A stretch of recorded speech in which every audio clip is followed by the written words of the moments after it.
కువైట్లో కోరటిపల్లి యువకుడి హత్య కేసును ఛేదించారు. ఎడారిలో పాతిపెట్టిన మృతదేహాన్ని వెలికి తీశారు పోలీసులు. నిజామాబాద్ జిల్లా డిచ్పల్లి మండలం కోరటిపల్లి తండాకు చెందిన గుగులోతు 30 ఏళ్ల కైలాస్ కువైట్లో హత్యకు గురైన ఘటనలో కీలక పురోగతి చోటు చేసుకుంది. కువైట్ పోలీసులు 2 నెలల పాటు దర్యాప్తు నిర్వహించి ఎడారిలో పాతిపెట్టిన కైలాస్ మృతదేహాన్ని వెలికి తీశారు. సాంపల్లి గ్రామానికి చెందిన బదావత్ మరియు ఆయన కొడుకు కార్తీక్ కువైట్లో ప్రత్యేక వ్యాపారం చేసుకుంటున్నారు. కోరటిపల్లి తండాకు చెందిన గూగులోట్ కైలాసం కలిసి ఖాళీగా ఉన్నావ్ కదా అని కువైట్లోని ఎడారి ప్రాంతంలో పనిచేయడానికి తీసుకెళ్లగా కైలాస్ మృతి చెందాడు. దర్యాప్తులో భాగంగా డిచ్పల్లి మండలం సాంపల్లి గ్రామానికి చెందిన తండ్రి, కొడుకును విచారించగా, కైలాస్ను ఎడారి ప్రాంతానికి తీసుకెళ్లిన విషయాలు వెలుగులోకి వచ్చినట్లు సమాచారం. అనంతరం మృతదేహాన్ని రహస్యంగా పాతిపెట్టినట్లు పోలీసులు గుర్తించినట్లు తెలిసింది. బతుకుదెరువు కోసం కువైట్ వెళ్లిన కైలాస్ బీటెక్ పూర్తి చేసి ఉద్యోగం చేస్తూ కుటుంబాన్ని పోషిస్తున్నాడు. 2 నెలలుగా కుమారుడు కనిపించకపోవడంతో కుటుంబ సభ్యులు, గ్రామస్తులు ఎంపీ ధర్మపురి అరవింద్ను కలిసి ఫిర్యాదు చేయగా, భారత రాయబార కార్యాలయం ద్వారా కువైట్ పోలీసులు విచారణ చేపట్టారు. కేసును ఛేదించిన కువైట్ పోలీసులు మృతదేహాన్ని వెలికితీసి, సంబంధిత నిందితులపై చర్యలు ప్రారంభించినట్లు సమాచారం. ఇదే సమయంలో డిచ్పల్లి పోలీస్ స్టేషన్కు చేరుకున్న కైలాస్ కుటుంబ సభ్యులు, గ్రామస్తులు తమ కుమారుడి మృతికి కారణమైన వారిపై కఠిన చర్యలు తీసుకుని చట్టప్రకారం శిక్షించాలని డిమాండ్ చేశారు. డిచ్పల్లి గ్రామం, నిజామాబాద్ జిల్లా. మా బాబు ఎందుకంటే బతుకుదారి కోసము కోవిడ్ వెళ్ళిండు. ఆయన చాలా కష్టపడి చదివించినాము. ఆయన ఇంజనీరు, కార్ మెకానిక్, చదివించేసి కంపెనీలకు పంపించినాము. ఆయన పని చేసుకుంటుండు. ఇక్కడ గణేష్ అనే పిల్లగాడు సాంపల్లి తాండా, డిచ్పల్లి మండలం, నిజామాబాద్ జిల్లా. ఈయన ఏం చేస్తాడంటే అక్కడ ఠేకేదార్ పని ఏదో కాంట్రాక్ట్ పట్టుకుంటా చేస్తాడు. పని చేసే వరకు ఈయనకేందో నాకు పని ఉందని దొరికిపోయాడు. వాస్తవంగా అది క్రేన్ పడ్డదా, ఈయన పోయి హత్య చేసి చంపిందా తెలియదు మాకు. కానీ ఈయన హత్య చేసింది అన్నట్టు మాకు సమాచారం వచ్చింది. వచ్చిన తర్వాత కొన్ని రోజులు మార్చి 19 నాడు మాకు మిస్ అయిందని తెలిసిన తర్వాత మా పిల్లలు కూడా కోవిట్లో ఉంటారు. వాళ్ళని కూడా తెలుసుకుంటూ పోతే ఇవాళ నేను తోలుకోపోయి మళ్ళీ ఇక్కడనే వదిలేసిన, ఎక్కడి నుంచి తోలుకోపోయినా అక్కడ అని చెప్పిండు గణేష్ పిల్లగాడు. మళ్ళీ మన పిల్లలతోనే తిరుగుతూ మళ్ళీ ఎక్కడ ఉన్నాడో పోలీస్ స్టేషన్కి తిరుగుడు, అక్కడ ఎక్కడెక్కడ పోలీస్ స్టేషన్లో ఉన్నాడో, ఆడ ఉన్నాడో ఈడ ఉన్నాడో అని ఈయన కార్ల మీద దింపితే మన పిల్లలు కూడా ఏం చేసిర్రు, ఆయనకు నమ్మిర్రు. ఈయన మనతోనే తిరుగుతుండు, ఈయన ఎక్కడ హత్య చేస్తాడని. అది జరగంగా ఇక్కడ ఎంపీ లీడర్ ఇయ్యంగా, మనోళ్ళ లీడర్ ఇయ్యంగా, ఇండియన్ లీడర్ ఇయ్యంగా అంతా చర్య తీసుకొని నిన్న సాయంత్రం 4 గంటల 3 గంటల ప్రాంతంలో మాకు వార్త ఏమని వచ్చిందంటే వాళ్ళ కొడుకే స్వయంగా ఒప్పుకున్నాడు. ఏమని ఒప్పుకున్నాడంటే మేము తండ్రి కొడుకులం ఇద్దరం హత్య చేసినామనే విషయం తెలియంగానే మేము ఏం చేసినాం, పోలీస్ స్టేషన్కి వచ్చేసి కంప్లైంట్ చేసి వాడిని పట్టుకోపోయి కస్టడీలో ఉంచేసి అది ఏం జరిగిందో సారు కొంచెం ఆయనకు ఇంటర్వేషన్ చేయరని మేము వచ్చినాము. ఇది మాకు కొంచెం న్యాయం చేయాలా సారు. ఎందుకు న్యాయం చేయాలని అంటే మా బాబు ఆయన ఫస్ట్ అబ్బాయి, చాలా కష్టపడి చదివించినాము. ఆయన మీదనే కుటుంబం ఆధారపడి ఉంది. ఇప్పుడు ఎక్కడ ఇంటికి దిక్కు ఎవరు లేరు సారు. ఎందుకంటే ఆయన దిక్కు ఉన్న అబ్బాయి వెళ్ళిపోయాడు. మరి ఈయనకి ఏంది అంత అవసరం వచ్చిందంటే కొంతమంది కొంచెం వేరే ఇన్ఫర్మేషన్ ఏమొస్తుందంటే ఈయనకు జీతం పెద్దగా ఉంది కాబట్టి కొంత డబ్బులు తీసుకున్నాడనే సమాచారం మాకు అందుతుంది.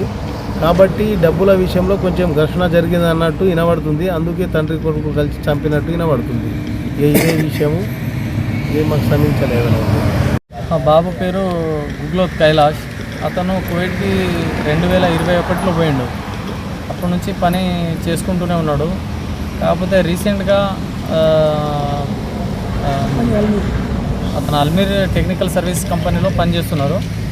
అయితే రీసెంట్గా ఉగాది రోజున మన దగ్గర ఉగాది మార్చి 19, 2026 మార్చి 19th రోజున అతను ఇక్కడ మన సాంపల్లి తాండా, మాది కొరటపల్లి తాండా.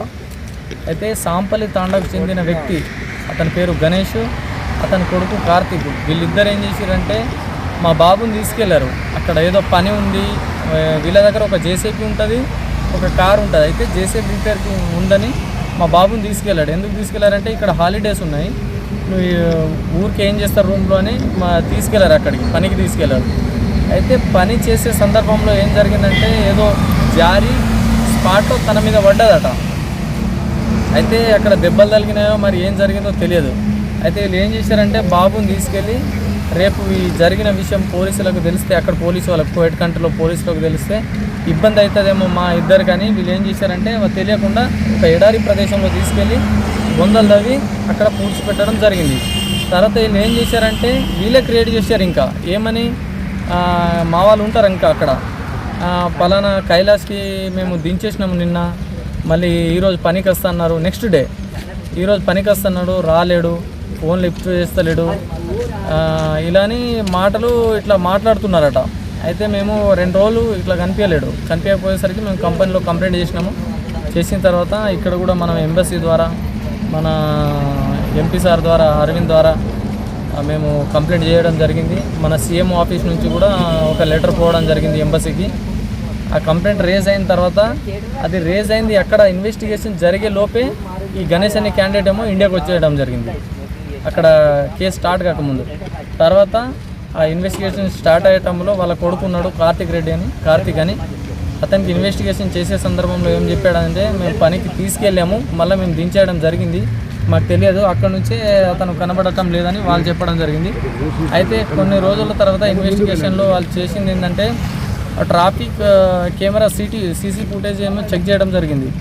పోయేటప్పుడు వాళ్ళు తీసుకెళ్లేటప్పుడు 3 ఉన్నారు, ఎవరెవరో గణేష్, వాళ్ళ కొడుకు కార్తీక్, మా అబ్బాయి కైలాష్, వీళ్ళు 3 ఉన్నారు. కాకపోతే వచ్చేటప్పుడు డ్రాప్ చేసేటప్పుడు 2 ఉన్నారు, ఎవరో తండ్రి కొడుకులు, మా అబ్బాయి లేడు అందులో. అయితే పోలీసు వాళ్ళు అడగడం జరిగిందట అక్కడ. ఈ ఇన్ఫర్మేషన్ మాకు ఎక్కడి నుంచి వచ్చిందంటే నిన్న మన న్యూస్లో రావడం జరిగింది. అయితే జరిగిన తర్వాత సీసీ ఫుటేజ్లో 2 ఉన్నారు, మీరు 3 ఉండాలి కదా అని అడిగేసరికి అతనికి ఇంట్రాగేషన్లో ఏదో చేయడం జరిగింది. ఆ ఇంట్రాగేషన్లో అతను ఒప్పుకోవడం జరిగింది. ఇలా మేము పని చేసే సందర్భంలో జారి పడడం జరిగింది, క్రేన్ది, స్పాట్లో డెడ్ ఎండ్. ఆ టైంలో మాకు ఈ చట్టపరంగా ఇక్కడ ఈ దేశంలో ఇబ్బంది అవుతుంది అనే ఉద్దేశంతో మేము అతన్ని వేరే ప్రదేశానికి తీసుకెళ్లి ఎడారిలో పూడ్చిపెట్టడం జరిగిందని ఒప్పుకోవడం జరిగింది. ఈ విషయము కువైట్ న్యూస్లో రావడం వల్ల కంపెనీ వాళ్ళేమో నాకు చెప్పడం జరిగింది, ఇంటికి తెలియజేయడం జరిగింది. ఆ తర్వాత మేము పోలీస్ స్టేషన్కి వచ్చి కంప్లైంట్ ఇవ్వడం జరిగింది. ఎందుకంటే అతను ఇక్కడనే ఉన్నాడు కాబట్టి మా పోలీస్ స్టేషన్లో అతనిపైన కంప్లైంట్ ఇవ్వడం జరిగింది. అతను కూడా నైట్లో సార్ వాళ్ళు కూడా వాళ్ళ ఫ్యామిలీ అందరినీ తీసుకొచ్చారు, అతనేమో పరారులో ఉన్నాడు, ఇంకా తెలియడం లేదు, ఎక్కడున్నాడో కూడా తెలియలేదు. అతన్ని తొందరగా పట్టుకొచ్చి అతని ద్వారా కూడా అతను చేసిన మిస్టేక్ మాకు తెలియాలని, తర్వాత అతన్ని పనిష్మెంట్ ఇవ్వాలని మేము కోరుతున్నాం.